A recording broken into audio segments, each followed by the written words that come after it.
Hello, welcome back to my channel. Today we are talking about Theo Hernandez, who this came completely out of the blue, but we just have to talk about it. So let me not waste time. Let me get straight into it. Not tactical part. Let's get to here. Now, obviously, I've already done a video on Bruno Guimaraes. I've done a video on Joshua Kimmich. So let's not talk about them. The main one is Theo Hernandez. Now, I won't read through this article because these articles are almost always bullshit.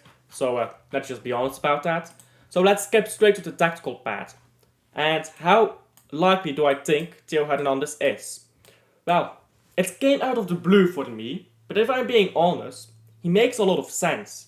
Now, I don't know if the club is actually interested in him, but let me just explain why I think it makes a lot of sense that we would want to sign him. And this is pretty much the system that we play in right now, with, of course, if Bruno Guimaraes signs, we probably have Bruno rotating with Rodri here, but this is the system that we currently play. And I'm predicting Doku will be going to the right wing next season because that's his natural position when Savio arrives.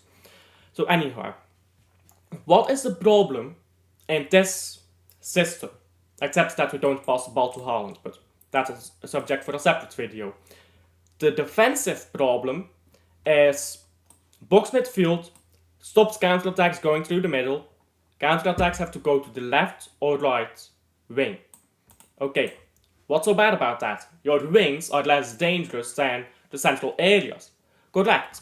And there is no problem with that when you have a fast, defensive fullback like Kyle Walker or Nathan Ake. The problem becomes when you have to put a slower defender like Ruben Diaz in a defensive position. Because Ruben Diaz does not excel at defending or at running fast. He is a great box defender. He doesn't excel at going down the length of the pitch and running fast. So that is what the Theo Hernandez would really bring. It is some pace. Now you could put him on the right side to be a Walker replacement or a Walker backup. I think he can do that comfortably.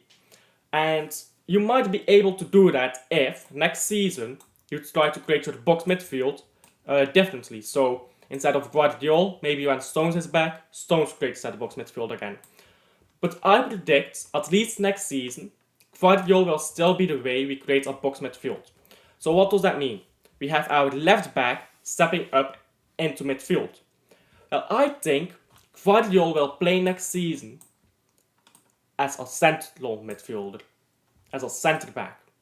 And Theo Hernandez will be the left back. This way, Guardiola can step up into a box midfield. Akanji can be here. Obviously, as I've said already, box midfield, stop counter-attacks from going centrally. Now you have a fast winger on this side, a fast fullback, and a fast fullback on this side to prevent counter-attacks from either wing. I've said this a lot throughout my videos already, but if you go back and check where Manchester City concedes chances, a lot of them have been through the left-hand side, with Diaz just being too slow to stop chances from really occurring. And now this actually creates a scenario where we can choose between Diaz and Akanji for the other defensive role, for the other centre back role, and we can choose between Theo Hernandez and Ake for the left back role. And this is really good because it adds depth to our defense. Just Theo Hernandez being brought in would allow us to rotate Diaz and Akanji. We would always have one or the other fit. I would prefer having Diaz fit for the big games because, again, just when he's in the box, when he's in this area, Diaz, you can't get past him. He's so good in that area. And Ake, I mean, you know what I think about Ake. I think he is our best defender. He just hasn't played a lot this season. Well, last season, should I say, due to circumstance. But I think he is our best defender. Why do I speak so weird now? So, just bringing Theo Hernandez in would create a lot more depth. We would be able to rotate more. Guardiola would still be able to execute the same role, but just done a little differently. Instead of stepping in from left back, he will be stepping in from central defense, from a centre back position, which I think is a good thing in itself because Guardiola himself is a centre back, not a left back. This would also stop Guardiola from going up too high, which has caused him to get caught out in a counter-attack a few times. Not too many times, but it has happened, which led to weird chances being created here. So that is what Theo Hernandez would bring to this Manchester City team. Obviously, he doesn't bring anything offensively. He's not an attacker, he's not an attacking fullback. But he just brings so much defensive ability with him. So this came out of the blue for me. I was not expecting it. I wasn't even thinking it. But it makes so much sense when someone tells you it. It just makes so much sense. What he will do for Manchester City. First of all, we can rotate him with Kyle Walker when it's needed. We can rotate him with Ake. We can put him on either part of the pitch. He immediately lets us rotate so much more. He provides us safety when we have counterattacks on those wings. And he allows us to rotate Diaz and Akanji with each other, keeping them both fit. He allows Guardiola to continue playing the role he otherwise always does.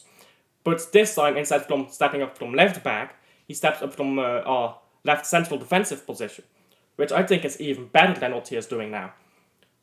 Nothing offensively provided, that is fine. It is completely fine. I don't want an attacking fullback, I want defensive fullbacks.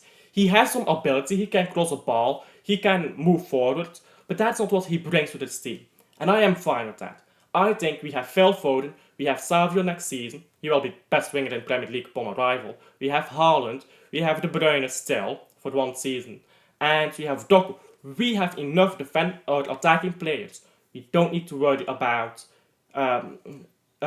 new left back or right back or wherever you place him being our offensive outlet. That's completely fine.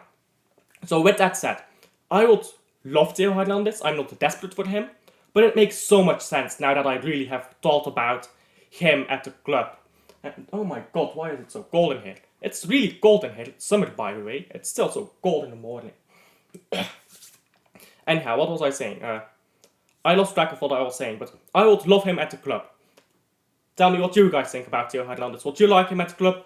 Do you agree with my assessment of what he wants to do tactically for us? And with that said, thank you for watching to the end. Please do like and subscribe, it helps the channel out a ton. And I'll see you on the next one.